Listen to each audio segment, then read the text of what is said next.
أعوذ بالله السميع العليم من الشيطان الرجيم بسم الله الرحمن الرحيم الحمد لله والصلاة والسلام على رسول الله. Donc j'ai fait un résumé d'un livre très intéressant que je vous conseille d'acheter, il a été traduit, Le sens des priorités de Cheikh Al-Qaradawi. Et donc ce livre-là, il est vraiment très très bien parce qu'il traite cette question de la priorisation et le manque de priorisation chez les musulmans c'est un grand défaut chez beaucoup de musulmans qui comprennent, qui sont dans leur manière de comprendre l'islam, négligent les priorités. Et c'est pour ça qu'aujourd'hui donc, je vais essayer de vous parler de ce thème-là parce qu'il est très important même dans notre vie de tous les jours, même dans notre rapport aux autres, de comprendre le sens des priorités dans notre compréhension de l'islam. Chaque acte humain, il a un poids. Chaque acte humain, que ce soit des adorations ou dans les relations, comme on l'a dit hier, il a un poids. D'accord ? Et si on donne le bon poids à l'acte, on arrive à le prioriser par rapport à d'autres. Si on lui donne un mauvais poids, c'est-à-dire qu'on va le considérer comme très important, on va le classer en premier, alors que l'acte en lui-même n'est pas très important et il ne doit pas être classé en premier. Et au moins, il ne doit pas être classé avant d'autres actes qui sont plus importants que lui. Allah subhanahu wa ta'ala nous dit, le ciel, il l'a élevé. Allah a élevé le ciel. Et l'équité, il l'a institué. Allah a institué l'équité, al-mizan. Je vous ai parlé ça hier, d'accord ?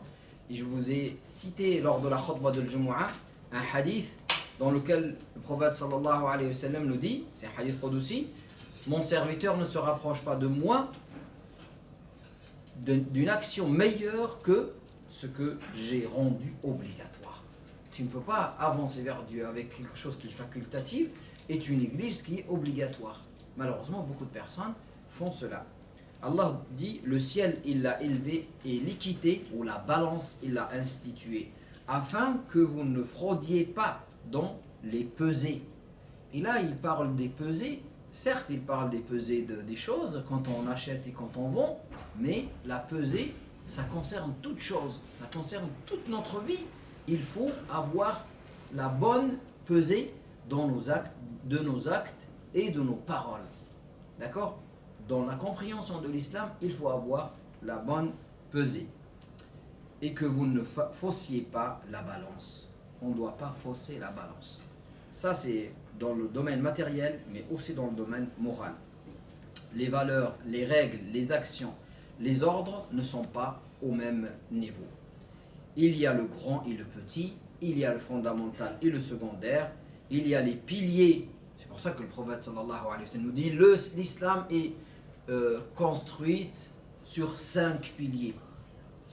L'islam, c'est pas que les 5 piliers. On sait très bien que l'islam n'est pas uniquement les 5 piliers. Mais là, il est en train de nous donner aussi la valeur des choses. Si vous gardez les 5 piliers, vous sauvegardez les 5 piliers, vous sauvegardez les fondements de l'islam. Ça, c'est les fondements de l'islam. Et après, les autres choses, il y a des choses importantes, bien sûr. Il y a des choses moins importantes. Mais le prophète, quand il nous parle des fondements de l'islam, il est en train de nous donner aussi cette manière de réfléchir. Il y a les piliers et les actes supplémentaires ou les actes facultatifs. Donner à chaque action son poids exact qui permet aux autres, qui permet de la comparer aux autres et de la classer et la placer au bon endroit. Observez comment Al-Qur'an al-Karim fait bien la différence. Allah subhanahu wa ta'ala nous dit dans un verset, comment pouvez-vous assimiler celui qui est chargé de distribuer l'eau aux pèlerins ou d'entretenir la mosquée sacrée? C'est des choses importantes de donner l'eau aux pèlerins, n'est-ce pas? C'est Qayat al-Hajj wa Imarat al-Masjid al-Haram. C'est des choses importantes. Mais regardez, Allah nous dit comment vous compariez le fait de donner l'eau aux pèlerins et de vous occuper de la maison sacrée à celui qui croit en Dieu au jour dernier et qui lutte pour la cause de Dieu. Vous ne pouvez pas comparer les deux. D'accord ? C'est-à-dire qu'il est en train de nous dire, ça c'est une bonne chose, mais ça c'est le fait de croire en Dieu, le fait d'être bon envers les autres et le fait de lutter pour Allah subhanahu wa ta'ala, c'est-à-dire de faire l'effort pour la cause de Dieu, ça c'est plus important que ça. Donc dans le Coran al-Karim, Allah nous montre qu'il y a des choses plus importantes que d'autres. Non, ils ne sont pas égaux devant Dieu et Dieu ne guide point les injustes. Ceux qui ont cru, qui ont immigré et qui ont combattu au service de Dieu par leurs biens et leur personne, ceux-là occuperont auprès de Dieu un très haut rang. Et ce sont ceux-là qui seront les victorieux. Allah leur donnera la victoire. Et vous avez donc vu qu'Allah subhanahu wa ta'ala, dans ce verset, compare ceux qui donnent à boire et à manger aux pèlerins, ceux qui s'occupent de la mosquée sacrée, c'est des bonnes choses, mais il dit, c'est incomparable. Vous ne pouvez pas comparer ça au fait de croire et d'agir pour Dieu. Vous ne pouvez pas comparer les deux. Ça, c'est beaucoup plus important que ça. Ce verset nous montre donc le sens des priorités. Le prophète sallallahu alayhi wa sallam nous dit que la foi est divisée en 6. Ça c'est un autre... Tu as raison. La foi est basée sur 6 piliers. Très bien. Mais il y a un autre hadith qui dit la foi se divise en filières. Combien? En 70 filières. Hein? 70 filières. 70 branches. La foi se divise en 70 branches. Et qu'est-ce qu'il dit après? La plus haute d'abord. C'est laquelle? أعلاها لا إله إلا الله وأدناها إماطة الأذى عن الطريق والحياء شعبة من الإيمان. Regardez comment le prophète il dit la foi, et la foi, quand il dit la foi, c'est pas juste ce qu'il y a dans le cœur. Quand le prophète dit la foi, c'est en réalité la religion. Se divise en 70 filières. Et quand le prophète dit 70, comme je vous ai dit, c'est pas forcément 70, hein, 7 et 0. C'est beaucoup de choses qui font partie de la foi. Et il dit, la filière la plus haute, c'est la ilaha illallah. C'est normal. C'est la foi qui est le moteur de toutes nos actions. C'est la foi. A'laha. Et après il dit adnaha. Ça veut dire qu'il y a a'la, il y a adna. Et entre les deux, il y a des filières à classer. A'laha, le plus haut, c'est la ilaha illallah.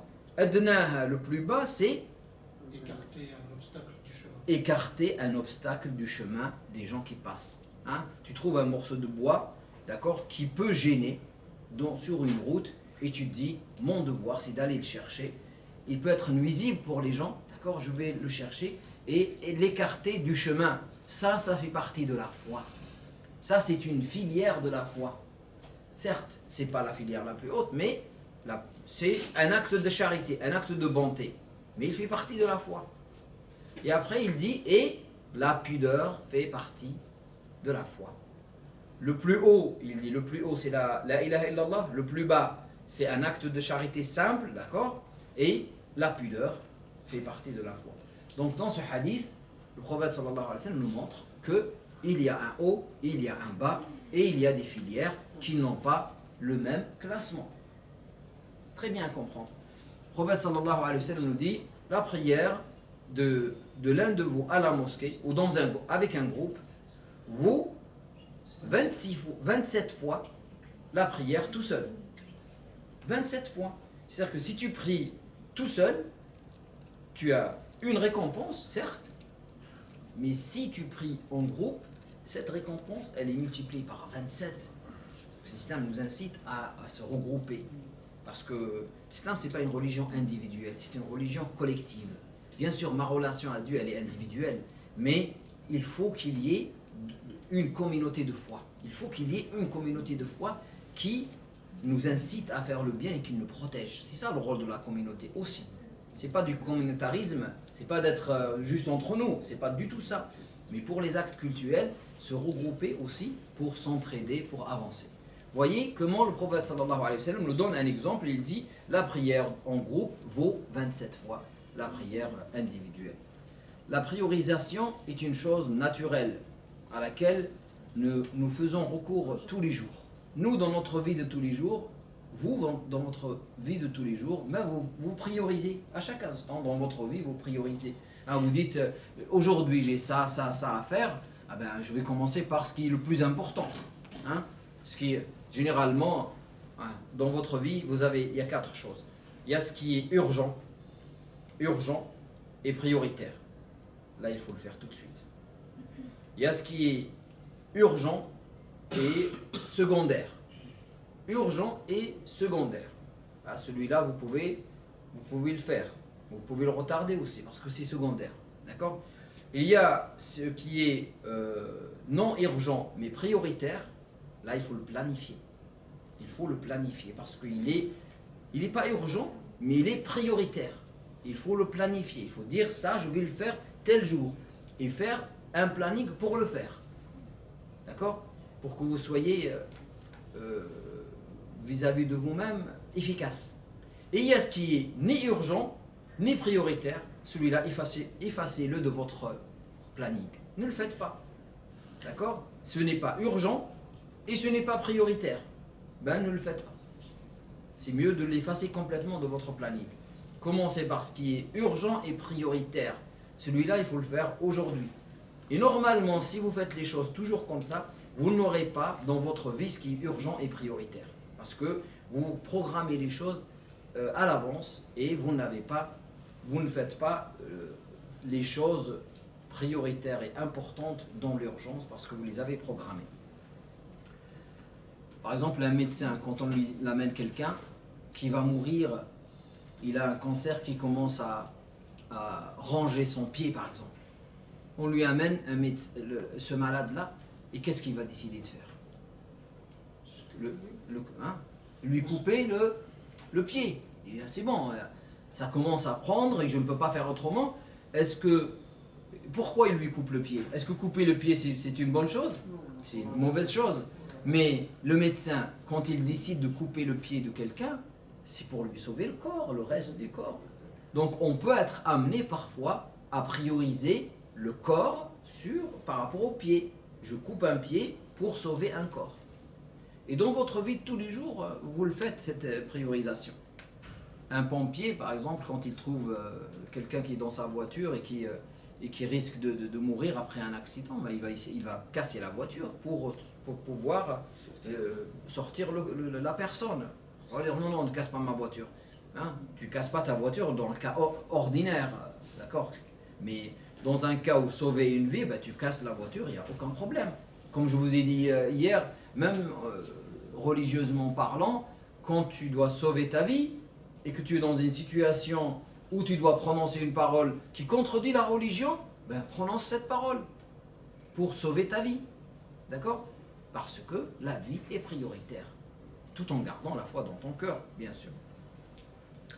Même un enfant, quand on lui propose de lui donner, je ne sais pas, un sac de bonbons de telle qualité et un autre sac de bonbons d'une autre qualité, il va choisir la meilleure.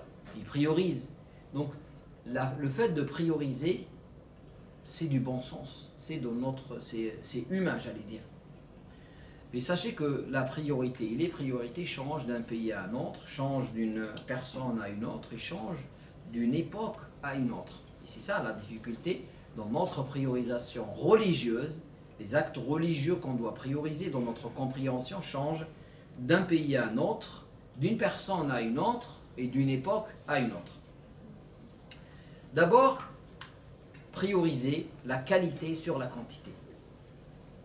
Dans notre rapport à la religion, c'est toujours prioriser la qualité sur la quantité. D'accord?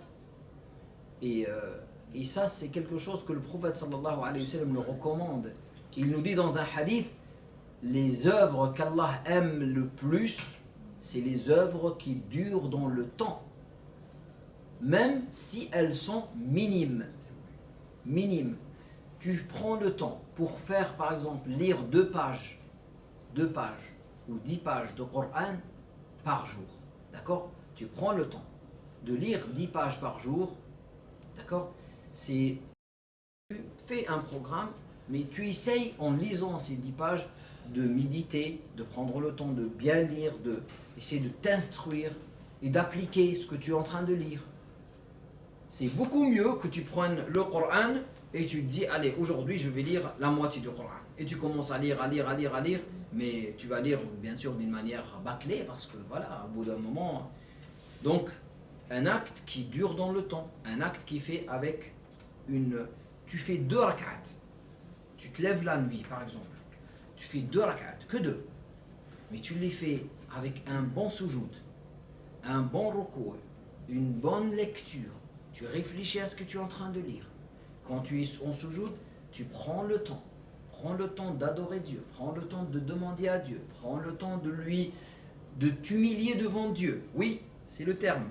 De lui montrer ta faiblesse humaine et de lui demander de l'aide. Si tu passes 2 rak'at, tu les fais bien, c'est mieux que faire 13 ou 20 rak'at bâclés. Allahu Akbar, Sami Allahu Alhamd, Allahu Akbar, Sami Allahu Alhamd, sans rien comprendre et sans prendre le temps. D'accord? Voilà un exemple clair, la prière, la lecture du Coran, al-dhikr, quand tu prononces le nom d'Allah subhanahu wa ta'ala, le jeûne, pareil, tout ça, c'est les actes d'adoration. La qualité est à prioriser par rapport à la quantité. Que de fois n'a-t-on pas vu un petit groupe triompher d'une grande armée, Allah nous dit, par la grâce du Seigneur, car Dieu est avec ceux qui savent s'armer de patience. Donc, dans Ghazwat Badr, vous vous souvenez, la bataille de Badr, les musulmans étaient de combien? C'était 314 personnes. Et les Qurayshites étaient 1000. Et la préparation physique, les Qurayshites avaient des chevaux, avaient des armes. Les musulmans n'avaient que 2 chevaux et que quelques chameaux. Donc c'était, j'allais dire sur le plan matériel, incomparable. Mais sur la foi, les musulmans avaient la foi. Ils étaient convaincus. C'était des gens qui avaient confiance en Dieu et qui avaient un courage incroyable. Cette bataille plutôt a été gagnée par les musulmans parce que malgré le petit nombre de personnes, ces personnes étaient de qualité. D'accord?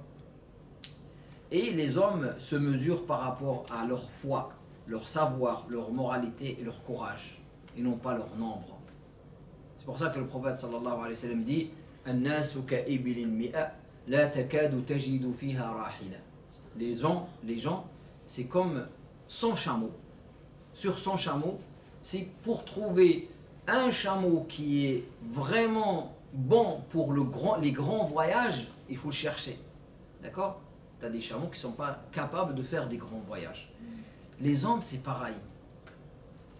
Les hommes, c'est exactement la même chose. C'est-à-dire que chez les hommes, comme chez les chameaux, le prophète fait la comparaison, pour trouver un homme, ou bien sûr une femme, quand je dis un homme, c'est pour qu'il soit bon et qu'il tient le coup pour traverser le chemin et aller jusqu'au bout, il faut vraiment le chercher. Et comme on sait, l'excellence est un objectif. Le prophète sallallahu alayhi wa sallam nous dit Allah aime l'excellence en toutes choses. Toutes choses, tout ce que vous faites, essayez de le faire avec excellence, avec perfection. Aujourd'hui, vous le faites peut-être mal, mais vous vous dites, tout ce que je fais, je vais essayer d'améliorer, d'avancer. Aujourd'hui, je prie de telle manière, il faut que ma prière, chaque jour, avance un tout petit peu. Et que j'améliore ma prière, j'améliore ma lecture, j'améliore mes actes, mon comportement. Aujourd'hui, je suis comme ça. Il ne faut pas dire, moi, je suis de nature nerveux. Je suis de nature comme ça. Mais tu es de nature nerveux. Le prophète sallallahu alayhi wa sallam dit Innama al-ilmu bit-ta'allumi wa innama al-hilmu bit-tahallumi. Donc, il dit la science ne vient que par l'éducation, l'apprentissage. Et ça, c'est normal, tout le monde le comprend. Que pour être savant, il faut étudier, n'est-ce pas? Tu ne peux pas naître comme ça savant. Pour être savant, il faut étudier. Ça, c'est tout le monde l'accepte. Mais il y a une deuxième information que le prophète nous donne. Pour comparer à la science, il dit la douceur devient en se forçant d'être doux. En se forçant d'être doux, on deviendra doux. La douceur s'obtient, on s'éduque pour être doux, on s'éduque pour être patient, on s'éduque pour être véridique. Oui, c'est-à-dire que tous les bons comportements, c'est un effort qui va nous permettre de les avoir. Il ne faut pas dire moi je suis comme ça et je resterai comme ça parce que c'est comme ça que j'ai été, mes parents m'ont éduqué de cette manière-là, je ne peux pas changer. Ça c'est faux. Bien sûr, on est prédisposé. Vous avez des gens qui sont prédisposés à être plus doux que d'autres. Parce que voilà, leurs parents leur ont donné une éducation de douceur toujours là-bas. Ils sont prédisposés. D'autres prédisposés pour autre chose. Chacun est prédisposé dans son éducation. Mais malgré tout, même si on est prédisposé à être doux, ou à être nerveux par exemple, parce que mes parents m'ont donné cette éducation-là, ben, j'ai le devoir d'apprendre la douceur. Et la douceur s'apprend comme la science s'apprend, nous dit le prophète sallallahu alayhi wa sallam. Donc l'excellence est un objectif. Inna Allah yuhibbul ihsana fi kulli shay. Toute chose, Allah aime l'excellence. Et ça c'est un objectif, c'est-à-dire dans tout ce qu'on fait, que ce soit un acte humain, que ce soit un acte cultuel, tout ce qu'on fait dans la vie, on le fait avec excellence. Et regardez comment le prophète sallallahu alayhi wa sallam a atteint ce niveau d'excellence et comment sa vie, au bout de... Il a vécu combien le prophète sallallahu alayhi wa sallam? 63 ans. Il est devenu prophète à quel âge? 40 ans. À 40 ans, il est devenu prophète. À 60 ans, il est mort. Depuis le jour où il est devenu prophète jusqu'à sa mort, il a passé combien d'années? 23 ans. 23 ans. Vous imaginez, un homme, en 23 ans, il était tout seul, qui est à la fois sa femme et son ami, et au bout de 23 ans, il fait le discours de l'adieu devant 120 000 compagnons qui étaient devant lui. Et sans compter les gens qui n'étaient pas là. Les gens qui étaient à Médine, les gens qui étaient autour d'eux. C'est-à-dire que l'islam, au bout de 23 ans, ce travail-là que le prophète a réalisé, c'est humainement parlant incroyable. C'est vraiment quelque chose, une réalisation énorme. Et pourquoi? Parce que le prophète sallallahu alayhi wa sallam, bien sûr il a été aidé par Dieu. Bien sûr c'est Dieu qui ouvre les cœurs. Bien sûr mais c'est un effort énorme que le prophète sallallahu alayhi wa sallam a produit pour transmettre. Et c'est cet effort-là qui va nous permettre, nous, d'atteindre l'excellence. C'est pour ça que le prophète sallallahu alayhi wa sallam, dans un hadith, il nous parle des niveaux. Il dit, le premier niveau, c'est le niveau de l'islam, la pratique de l'islam. Et après, c'est grâce à la pratique, la foi s'enracine dans le cœur et jusqu'à atteindre le niveau de l'iman. Et après l'iman, qu'est-ce qu'il y a comme niveau? Al-ihsan, l'excellence. C'est ce niveau-là qu'on doit atteindre tout le temps. Et c'est quoi l'excellence? Comment le prophète sallallahu alayhi wa sallam a défini l'excellence? Adore Dieu comme si tu le voyais, comme si toi tu ne le vois pas, lui te voit. Barakallahu fiik. Regardez comment le prophète, à la fois, il nous donne le moyen et l'objectif. L'objectif, c'est adore Dieu comme si tu le voyais. L'excellence dans l'adoration, c'est d'adorer Dieu comme si je le voyais. Si il était devant moi, d'accord? Je ne le verrai jamais physiquement dans ce bas monde, mais comme si. Mais il nous donne le moyen. Le moyen, c'est l'observance de Dieu tout le temps. C'est-à-dire, il nous dit, mais sache que si toi tu ne le vois pas, lui, Allah subhanahu wa ta'ala te voit. C'est-à-dire que si tu es toujours dans ce sentiment d'avoir Dieu présent avec toi, un jour, tu vas finir par le voir.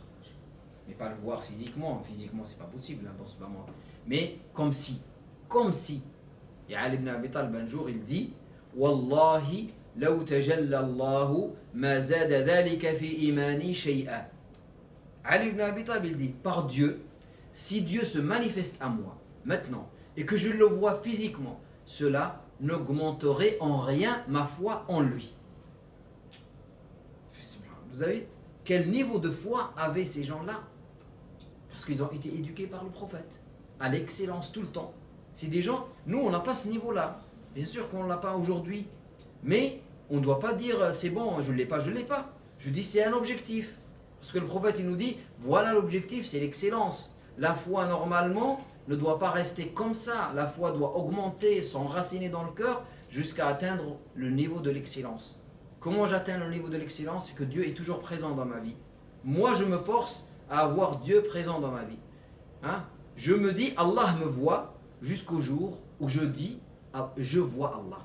Je me dis, Allah me voit jusqu'au jour où je dis, je vois Allah.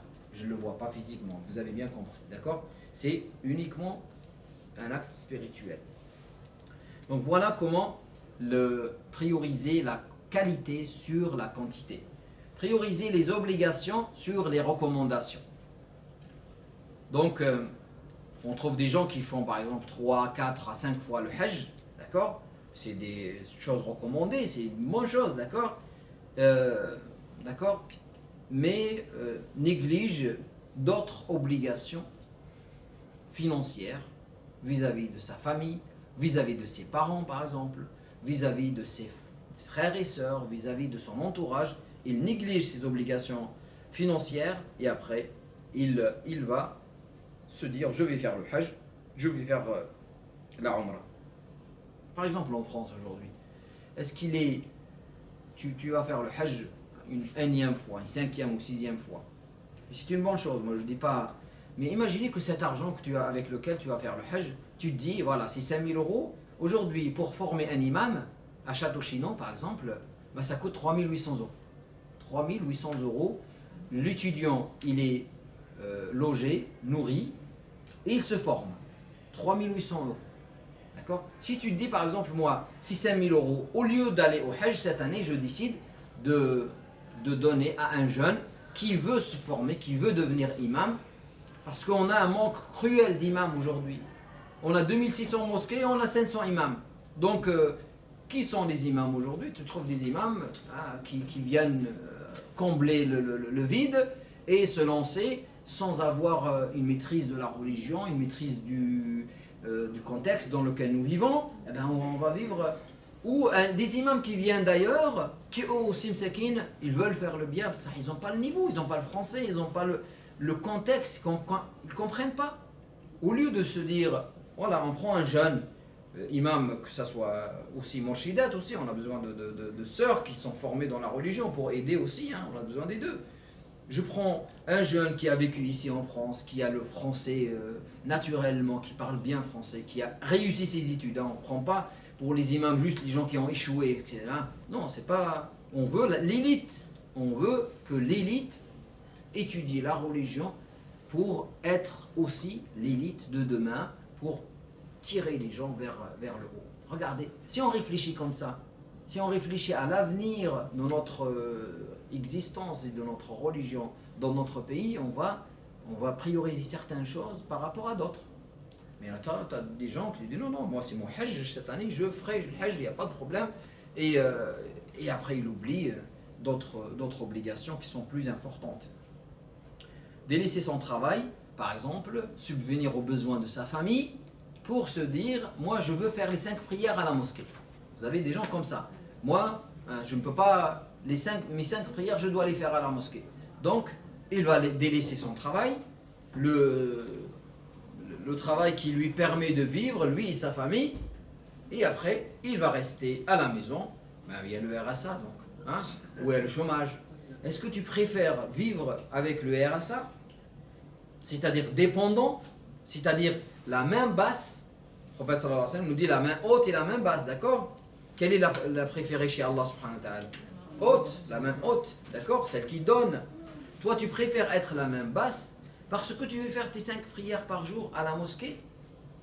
Et ça, c'est pas le discours. Les retraités, très bien, ils vont faire les 5 prières. Mais toi, tu dois travailler pour nourrir ta famille, pour donner, pour exister, d'accord? Mais si tu ne peux pas faire les 5 prières à la mosquée, si tu trouves un travail qui te permet de faire les 5 prières, c'est une bonne chose. Lancez vos entreprises, comme ça vous êtes vos propres patrons, et vous allez pouvoir faire les 5 prières à la mosquée, il n'y a pas de problème. Mais quand tu es dépendant, tu es dépendant. Donc là, tu dois faire en sorte de prioriser. Parce qu'au bout d'un moment, tu ne pourras pas. D'accord? Priorise le travail au lieu de se dire, je fais les 5 prières à la mosquée. Et bien sûr, là aussi, là aussi, il faut garder le juste milieu. Vous avez des gens qui travaillent de 8h à 18h, ils rentrent à la maison, ils mangent quelque chose et ils reprennent un autre travail de 20h à 23h. Ça aussi, c'est exagéré. D'accord? Le travail, c'est pas la vie. Le travail pour gagner assez pour vivre et non pas avoir le travail et l'argent comme un objectif final qui va te perturber, t'isoler de toute adoration et même de ta famille. Le travail, il faut aussi savoir s'arrêter à un moment donné. Par exemple, s'insurger, je dis les recommandations et les obligations. S'insurger contre ses parents pour une petite erreur, un petit péché par exemple. D'accord? Moi j'ai l'histoire, une maman qui est venue me voir, son fils qui vient de devenir, il était musulman, mais avant il était un peu éloigné de l'islam, il vient de s'attacher à l'islam, et on lui a dit dans certaines personnes lui ont dit les photos à la maison c'est haram, il ne faut pas avoir de photos. Et sa maman, elle a des photos de ses parents, accrochées au mur. Lui, il a appris que les photos c'est haram, qu'est-ce qu'il a fait? Il est venu pour arracher les photos de ses grands-parents. Il veut les arracher, sa maman lui dit non, il n'est pas question, j'ai les photos de mes parents, ça me rappelle mes parents, je veux dire Alhamdulillah Rabbi à chaque fois, donc non, il n'est pas question. Mais il a poussé sa mère, elle est tombée des escaliers, c'est la maman qui me raconte. Donc il pousse sa mère, elle tombe des escaliers pour ce qu'il veut enlever le... Je lui dis, vous voyez comment le plus grave péché pour nous, c'est de se en prendre à sa mère en plus. C'est même pas. Vous imaginez à quel les priorités n'ont aucun sens pour ce type de personnes, mesquines. Mais bien sûr, on lui a fait comprendre, ça c'est haram pour lui, haram, il ne discute avec personne, il a fait tomber sa maman des escaliers par... C'est encore pire ce qu'il a... Voilà comment, pour un petit truc, c'est même pas un péché en réalité quand on réfléchit bien, c'est même pas un péché. Mais lui, dans sa conception, c'est un péché. Même, on va dire, dans ta conception, c'est un péché. Mais ce que tu viens de faire, c'est un péché encore plus grave, beaucoup plus grave. Donc là, on voit qu'il y a des jeunes, notamment, qui ont une compréhension très rigoureuse, très, j'allais dire, déphasée, complètement déphasée de l'islam, qui font des choses. La haine contre son frère musulman ou sa sœur musulmane, à cause, il a la haine, il le déteste parce qu'il n'a pas la barbe. Puisque toi, tu n'as pas la barbe, ou tu n'es pas habillé avec un qamis, ou tu n'es pas habillé comme ça, ou le fait d'avoir la haine contre quelqu'un, c'est grave. C'est grave et c'est un péché plus grave peut-être que de ne pas avoir la barbe ou de ne pas avoir le qamis. Donc, regardez comment les gens peuvent tomber dans cette... Donc, maintenant, si on dit il faut prioriser les obligations, quelles sont les meilleures obligations? Quelles sont les meilleures obligations? Certains ont dit, les meilleures obligations, certains savants ont dit que les meilleures obligations sont les plus dures et que la nefs, l'ego, n'aime pas. Il y a certains savants qui ont dit, ça c'est les meilleures adorations. Quand tu n'aimes pas quelque chose, tu dois te forcer à la faire, cette chose-là, et c'est ce qui est le mieux pour toi. D'accord? C'est-à-dire le fait de te forcer, le fait de dire non à ton ego, c'est une bonne adoration. Par exemple, tu n'aimes pas faire tes ablutions. C'est pas quelque chose que tu aimes particulièrement. Tu te forces à faire tes ablutions, bien comme il faut. Tu n'aimes pas te lever le matin. C'est dur. Le fait de te lever le matin pour faire la prière du matin, c'est pour toi, c'est la meilleure adoration. Tu n'aimes pas lire le Coran. C'est pas quelque chose qui... Tu aimes très bien jeûner. Quand tu aimes quelque chose, imaginez qu'on fait toujours ce qu'on aime et on délaisse ce qu'on n'aime pas. Donc on peut tomber dans le fait de suivre sa passion. Parce que j'aime jeûner, je jeûne tout le temps, alors que je délaisse d'autres obligations qui peuvent combler des défauts de ma personnalité. D'accord? Parfois c'est difficile de faire certaines adorations, mais ils sont meilleurs pour moi. Donc la première, certains savants disent que les meilleures adorations, c'est celles que Al-Nafs n'aime pas. D'autres disent que les meilleures adorations, c'est celles qui vont te permettre de te détacher de ce bas monde, de t'attacher à Dieu. D'autres disent que les meilleures adorations, c'est les adorations utiles pour les autres. D'accord? C'est-à-dire que si tu restes à la mosquée faire la prière, ou tu viens aider quelqu'un à réaliser une action parce qu'il ne sait pas faire, ou il n'a pas la force pour le faire, ben, aider quelqu'un, c'est beaucoup mieux que de rester à la mosquée, lire le Coran ou faire la prière. Oui. Certains savants disent, c'est ça, le fait que ça soit meilleur, c'est parce que c'est plus utile pour les autres. Et la meilleure définition, c'est celle que donne Ibn Qayyim al-Jawziyya et qu'il appelle le devoir du temps. Le devoir du temps. C'est-à-dire, à chaque instant, il y a des choses meilleures. On ne peut pas généraliser, on ne peut pas toujours dire que ça c'est meilleur. Ça dépend du... Par exemple, maintenant, c'est l'heure de la prière. Tu entends l'adhan. C'est l'heure de la prière. Quelle est la meilleure chose à faire? La prière. D'accord? Tu ne vas pas dire, ah mais je vais lire un peu de Coran. Mais non, c'est pas maintenant que tu lis le Coran.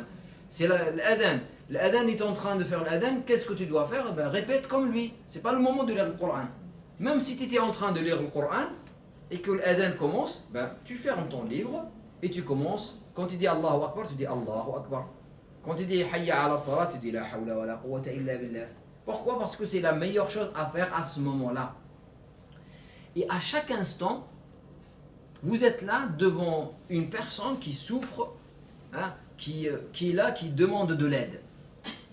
Tu ne vas pas dire, ben non, j'ai quelque chose à faire, je vais à la mosquée, donc je m'en fiche de cette personne, je vais continuer mon chemin pour aller à la mosquée. Mais non, la priorité, c'est pas d'aller à la mosquée, mais d'aider cette personne qui souffre là maintenant. Et ça, c'est-à-dire que si on arrive, je donne des exemples très simplistes, mais en réalité, le devoir du temps, c'est une notion très importante. Tu es médecin. Par exemple, je te prends un exemple, et les gens ont besoin de toi pour se soigner. Tu ne vas pas dire, je vais voyager, je vais faire la Umrah, je vais faire... Mais si tu n'es pas là, ben les gens vont souffrir. Donc ton devoir, c'est d'être là à ce moment-là. Tu es enseignant. Tu peux aider les élèves. Tu peux aider des gens qui n'ont pas le niveau, par exemple, par du soutien scolaire ou par... D'accord? Tu ne vas pas dire, non, moi je préfère aller étudier la religion. Et non, toi, en tant que prof qui a les moyens d'aider, ben, tu dois consacrer une partie de ton temps parce que tu es la meilleure personne, la mieux placée pour faire ça. Tu ne peux pas déléguer à quelqu'un d'autre. Et à chaque instant, à chaque époque, pour chaque personne, je vous ai dit que le devoir du temps est de faire telle ou telle action. Et ça, c'est très très subtil, mais très très important. Donc, quand c'est l'heure de la prière, c'est la chose la plus importante. Quand un musulman est en difficulté, l'aider, c'est la chose la plus importante. Quand c'est le jour de Arafat, tu ne vas pas dire c'est le jour de Arafat, là c'est invoquer Dieu. Là tu restes à ta place et tu invoques Dieu parce que ces jours-là, c'était le jour de l'invocation d'Allah subhanahu wa ta'ala. Quand on lit le Coran ou qu'on prie, alors qu'il faut se concentrer pour le comprendre, c'est ça la meilleure chose. Quand tu es en train de lire le Coran, ne pense pas à autre chose. Tu dis mon devoir du temps maintenant c'est de lire le Coran, donc de comprendre ce que je suis en train de lire. Quand ton frère est malade, ton devoir c'est quoi? C'est d'aller lui rendre visite, le soutenir. D'accord? Tu ne vas pas dire non, je vais faire autre chose alors que tu as un devoir vis-à-vis de ton frère. Tu fais ton devoir vis-à-vis de ton frère. Et si ton frère meurt, tu as un devoir d'aller l'enterrer par exemple, lui participer à la prière mortuaire, le suivre, et ainsi de suite. Donc voilà, les savants disent que le devoir du temps, ou l'action adaptée au moment, c'est la meilleure chose à faire et tout le temps. Les 3 premières catégories que j'ai citées, c'est adorer Dieu d'une manière limitée, mais quand j'adore Dieu selon ce qu'il me demande, c'est ça, c'est surtout ça. C'est-à-dire que je laisse Dieu faire dans ma vie. Je laisse ma vie dirigée par Dieu. À chaque moment, je me dis, qu'est-ce que Dieu me demande là, maintenant, à mon niveau, à cet instant? Quelles sont les choses les plus importantes à faire? Et je fais selon ce que Allah subhanahu wa ta'ala m'oriente. Et ça, je vous l'accorde, c'est pas quelque chose de simple et d'évident. Prioriser l'éloignement des interdits sur l'éloignement des conseillés. Interdire avec vigueur des questions secondaires, comme par exemple la musique, alors que c'est secondaire, comme j'ai dit tout à l'heure, et laisser les grands péchés les plus connus, l'injustice et d'autres. Ainsi, s'intéresser et ne considérer de l'islam que ça, d'accord? Croire que l'islam c'est juste l'interdiction de la musique. Vous avez des gens qui, voilà, leur priorité des priorités, c'est interdire la musique. Alors que c'est un sujet secondaire, bien sûr. Surtout, je parle, comme j'ai dit tout à l'heure, c'est pas la musique qui incite au mal, c'est surtout les paroles qu'il faut mesurer. Alors qu'il y a une injustice, l'injustice, elle est à lever avant d'interdire quelque chose comme la musique.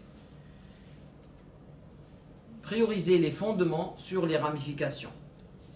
La foi avant la pratique.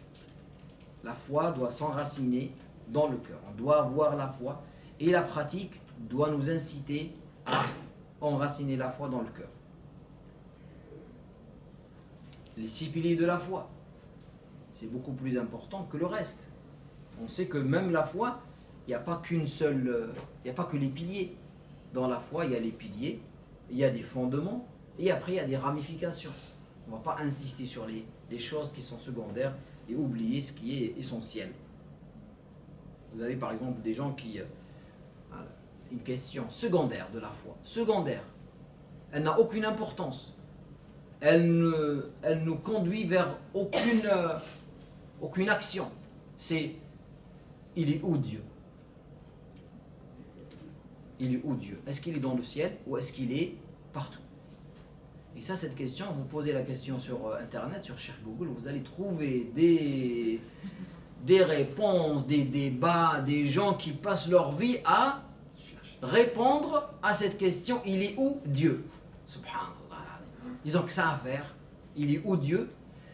Tu as des gens qui te disent, si jamais tu dis que Dieu est dans le ciel, tu es en train de donner à un Dieu un endroit. Tu es en train de donner à un Dieu un corps. Donc tu es mécréant. À cause de juste ça.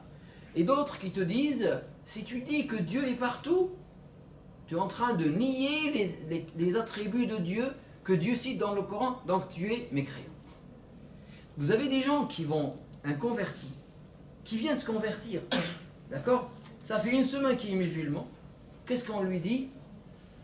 Il faut bien savoir que Dieu est dans le ciel, ou que Dieu est partout. Et si tu dis le contraire, et regarde, tel savant, Ibn Taymiyyah a dit ça, il n'est pas musulman parce qu'il a dit ça. Ou l'autre, il dit, Ahmed ibn Hanbal, il a dit ça, il n'est pas musulman parce qu'il a dit ça. Ou les Ash'ari ne sont pas des musulmans parce qu'ils disent ça. Incroyable, incroyable l'état des musulmans aujourd'hui. Et ça, c'est, regardez sur les forums de discussion, regardez sur... Tu trouves les gens parler de cette question, alors que c'est une question, qu'est-ce que ça t'apporte de savoir? On sait que Dieu subhanahu wa ta'ala, il est avec nous, on le sait très bien. Hein. Allah, il sait ce qu'on fait, mais pourquoi essayer de tester la foi des gens par des questions secondaires? On n'a pas à faire ça. Donc, aussi les questions des signes de la fin du monde. C'est incroyable comment les jeunes s'intéressent à Dajjal. D'accord? Tu trouves les gens parler et traiter cette question, la fin du monde, Quand est-ce que la fin du monde arrive? Quels sont les signes? C'est qui Gog et Magog? Dajjal, il est où? Il est quelque part. Est-ce qu'il est en train il est arrivé, il est on pose des questions sur ce domaine-là, alors que c'est un domaine secondaire. Le prophète, on lui a posé la question, il a dit, ni toi ni moi, agis. Un jour, un homme, il lui a dit, quand est-ce que l'heure arrive? Et le prophète lui dit, au lieu de lui répondre, il lui a dit, qu'est-ce que tu as préparé pour l'heure? C'est ça la question qu'on doit se poser. C'est pas quand est-ce, quels sont les signes, comme si les signes de la fin du monde c'est des choses secondaires de la foi. Ça existe bien sûr, mais c'est secondaire. Au lieu de me poser des questions sur la prière, sur comment être bon envers les gens, comment être utile pour les gens qui nous entourent, il te dit quels sont les signes de la fin du monde. Ils sont perturbés, beaucoup de jeunes sont perturbés à cause de ça. Moi, un jeune, il vient me voir une fois, il m'a dit, il a tellement lu des articles, des choses sur Dajjal, mais ça l'a perturbé. Il est devenu schizophrène. Et il m'a dit, je suis Dajjal. Lui, en parlant de sa personne, il m'a dit, je suis Dajjal. Subhanallah, incroyable. Incroyable. Il y a un autre qui est venu me voir, vous savez ce qu'il m'a dit? Il m'a dit le tsunami. C'est des choses ça vous paraît. Il m'a dit le tsunami qui s'est passé il y a une dizaine d'années, c'est Dajjal qui l'a fait. Vous rigolez, Je lui dis, mais pourquoi tu dis ça? C'est quoi? Même Dajjal, il est vivant, Dajjal, il est quelque part. Et il dirige le monde.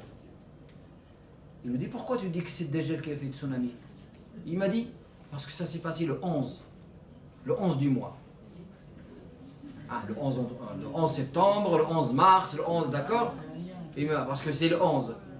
Il m'a dit, le 11 du mois, c'est complot.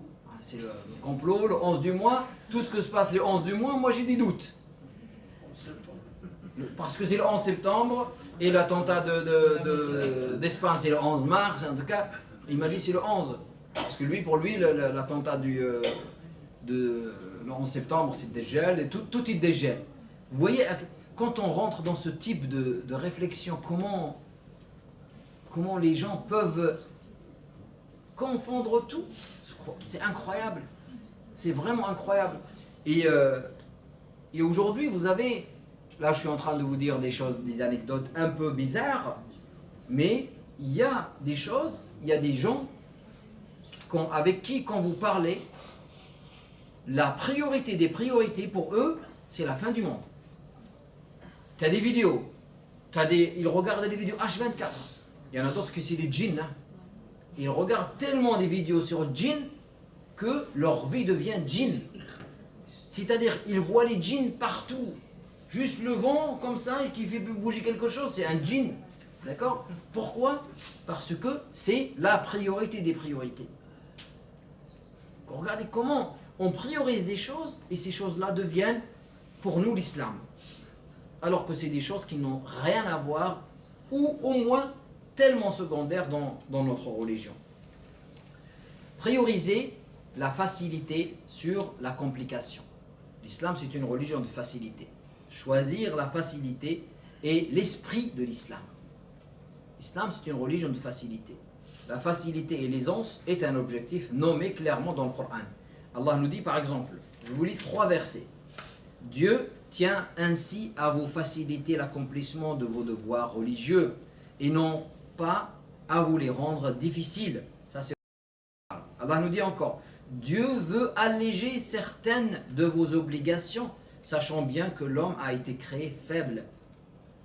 Dans Surat An-Nisa, les femmes. Dieu dit encore, Dieu n'entend vous imposer aucune gêne. Il veut seulement vous purifier et parachever ses bienfaits envers vous. Peut-être lui en serez-vous reconnaissant. 3 versets qui nous disent que l'objectif, Allah, quand il nous demande de faire des choses, c'est pas de nous gêner et nous rendre la vie difficile, bien au contraire. Allah veut nous élever spirituellement. Quand Allah veut nous demande de jeûner, le jeûne c'est difficile, ça nécessite un effort. Parce que si on veut suivre sa passion, on ne va pas jeûner. Toute une journée, du l'aube jusqu'au coucher du soleil, sans manger, sans boire, c'est difficile quand même. Mais Allah veut nous purifier. C'est ce chemin-là qui va nous permettre de nourrir nos âmes. Il faut le prendre. Mais Allah ne veut pas nous imposer des choses qu'on ne peut pas faire. Donc, le jeûne, il faut jeûner. Mais si par exemple je suis malade, si je suis en voyage, si mon état de santé vraiment ne me permet pas, et chacun se connaît, d'accord? Tu peux mentir aux gens, mais tu ne peux pas mentir à Allah subhanahu wa ta'ala. D'accord? Si ton état de santé ne te permet vraiment pas, ben Allah nous a donné des moyens pour alléger. Voilà. Pour le jeûne, pour les ablutions, pour la prière, tout le temps, il y a des dérogations qui accompagnent les actes cultuels parce que Allah ne veut pas la difficulté pour nous, Allah veut la facilité pour nous. Aïcha radiyallahu anha dit dans un hadith rapporté par le Bukhari et Muslim, à chaque fois qu'on faisait choisir le prophète sallallahu alayhi wa sallam entre deux choses, il choisissait tout le temps la plus aisée, la plus simple à réaliser, sauf si c'est un péché. Si c'est un péché, le prophète ne s'approche pas de péché. La facilité est encore plus demandée quand il y a une nécessité ou un besoin. Et aussi la progressivité dans les pratiques. Pas pratiquer l'islam d'un seul coup et d'un seul... Non, ça, même le prophète sallallahu alayhi wa sallam nous dit, apprenez à vos enfants la prière à 7 ans, accompagnez-les petit à petit jusqu'à ce qu'ils arrivent à 10 ans, là, soyez plus ferme avec eux. Tu ne peux pas dire à tes enfants quand ils arrivent à 18 ans, maintenant tu dois jeûner, tu dois prier, tu dois faire... Mais non, attends, tu ne lui as jamais appris, tu ne l'as jamais accompagné, tu ne lui as pas fait aimer la prière ni le jeûne, tu ne peux pas lui imposer des choses. Ben, c'est ça l'éducation. L'éducation, c'est avec progression, petit à petit, étape par étape. Prioriser l'ijtihad sur l'imitation. C'est-à-dire que ne pas suivre bêtement ce que les écoles juridiques disent. Il faut toujours essayer de comprendre. Et aussi de se dire, les écoles juridiques, les savants qui nous ont donné ce savoir, c'est vraiment très riche, c'est extrêmement riche l'héritage qu'on a dans le savoir religieux, mais ça ne doit pas nous limiter. Ça ne doit pas nous limiter. Nous avons une époque nouvelle, avec des choses nouvelles. On ne doit pas se dire, on reste dans une époque. L'imam Malik a vécu son époque, n'est-ce pas? L'imam Abu Hanifa a vécu son époque. L'imam Ahmed, pareil. L'imam Shafi'i, pareil. Aujourd'hui, on a besoin aussi de savants musulmans qui font l'effort intellectuel pour trouver des solutions nouvelles à des situations nouvelles. Et non pas rester toujours dans l'imitation. Voilà, tel imam a dit, oh je suis, et je ne réfléchis même pas. Non, l'islam c'est une religion de réflexion et de discernement. Prioriser les obligations sociales sur les obligations rituelles. Les liens familiaux, c'est très important. Les liens familiaux. Au lieu de te dire, moi je vais jeûner aujourd'hui, c'est une bonne chose, n'est-ce pas? C'est une très très bonne chose de jeûner. Mais par exemple, si ça fait 1 mois que tu n'as pas visité ta soeur ou ton frère, et que ça nécessite un effort, tu te dis, allez, je vais jeûner demain ou je vais rendre visite à ma soeur. Ben, rends visite à ta soeur, ça fait 1 mois que tu ne l'as pas vue, va la voir chez elle c'est mieux que de jeûner. Si tu peux faire les deux, c'est bien. Mais si tu as un choix à faire, ben choisis les liens. Les liens sociaux sont beaucoup plus importants. Dans notre religion, la meilleure chose, le prophète sallallahu alayhi wa sallam dit, la chose qu'Allah aime le plus et qui pèse le plus dans la balance, c'est le bon comportement. C'est le bon comportement. Il pèse plus dans la balance le jour du jugement dernier que les actes rituels. Le compagnon qui voulait s'isoler pour adorer Dieu dans un endroit, et le prophète sallallahu alayhi wa sallam lui dit de ne pas le faire. Et il lui dit un conseil très important. Il lui dit, le croyant qui se mélange avec les gens et qui patiente avec eux est meilleur que le croyant qui s'isole pour adorer Dieu tout seul, dans son coin. Il dit, j'ai pas besoin des gens, j'ai besoin de ma tranquillité, je reste tout seul et je m'isole parce qu'il considère que c'est un bien. Non, c'est pas un bien. Le bien, c'est que tu fréquentes les gens. Et quand tu fréquentes les gens, qu'est-ce qui se passe? Tu vas tomber sur des gens que ils n'ont pas le même caractère que toi, mais tu vas patienter. Mais c'est comme ça, bien sûr. Tu ne peux pas dire, puisque moi, ça m'énerve d'être avec un tel ou un tel, ah ben je vais m'isoler, je vais rester tout seul. C'est pas ce que l'islam le recommande. Est-ce que le prophète l'a fait, sallallahu alayhi wa sallam? Il aurait pu le faire. Il l'a pas fait. Donc il s'est mélangé avec les gens, et c'est comme ça qu'on doit faire. Le savoir est une action collective qui est plus utile que les adorations. Apprendre sa religion, c'est plus utile que d'aller adorer Allah subhanahu wa ta'ala. D'accord? Même apprendre une règle juridique, apprendre une science, c'est beaucoup mieux que de rester des années et des années à adorer Allah subhanahu wa ta'ala. Il y a un hadith du prophète sallallahu alayhi wa sallam qui dit le meilleur, on lui a posé la question, qui est le meilleur des hommes? Qui est le meilleur des hommes? Et quelle était sa réponse? Le plus utile aux hommes. Le plus utile. Man khayrun nas anfa'uhum linnas. Qui est le plus utile? C'est le meilleur pour les hommes. Je finis par ça. J'ai d'autres choses, mais je vais m'arrêter là parce que comme ça, on va prioriser les actes du cœur sur les actes du corps. Vous savez que le cœur a des actes et le corps a des actes. Pour nous musulmans, les actes du cœur sont beaucoup, beaucoup plus importants que les actes du corps. D'accord? Et les péchés du cœur sont beaucoup plus graves que les péchés du corps. D'accord? Le péché le plus grave, c'est quoi? Voilà, l'associanisme. Et après, le péché de shaitan, c'est quoi? Shaitan. L'orgueil. Le kibr. C'est ce qui a fait que shaitan est sorti du paradis et a mérité la malédiction d'Allah subhanahu wa ta'ala. C'est l'orgueil. Il a dit, moi tu m'as créé de feu, je me prosterne devant quelqu'un que tu as créé d'argile, c'est pas possible. Il n'a pas supporté. Son orgueil était trop fort. Et donc c'est ça qui lui a valu la malédiction éternelle d'Allah subhanahu wa ta'ala. Donc, l'orgueil, est-ce que ça se voit sur l'être humain? L'orgueil, il est dans le cœur. On voit quelqu'un, tu ne vas pas dire, elle est orgueilleuse. Ça peut, on peut, hein. Sa démarche peut-être, sa manière de parler, on peut distinguer. Mais généralement, l'orgueil, il est dans le cœur. Le hasad, il est dans le cœur. La haine et la jalousie, c'est dans le cœur.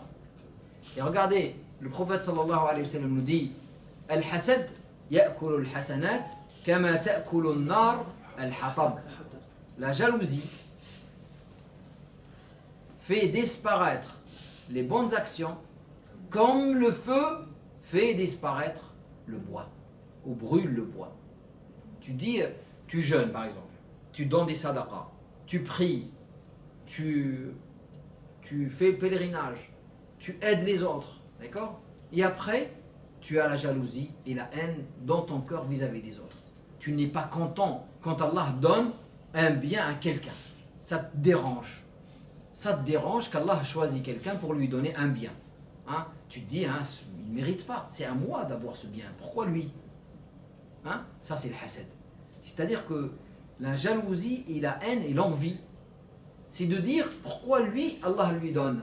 J'estime que moi je suis meilleur que lui et Allah aurait dû me donner à moi.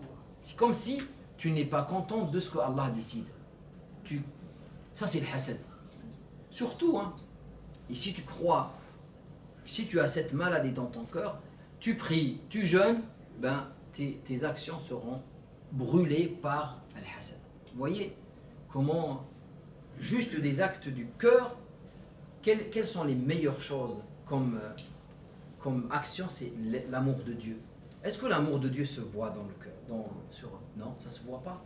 La confiance en Dieu, la confiance totale en Dieu. Tu vois quelqu'un, tu ne te dis pas il a confiance en Dieu ou il n'a pas confiance en Dieu. D'accord? Tu vas le remarquer avec ses paroles, avec ses actes, tu peux le remarquer. Mais l'amour de Dieu, c'est ça qui fait que les gens se différencient. Ça, c'est un acte du cœur. La confiance en Dieu, c'est un acte du cœur. L'amour pour son prochain, c'est un acte du cœur. Vous voyez que les actes du cœur sont beaucoup plus importants que les actes du corps. Je m'arrête là, Inch'Allah.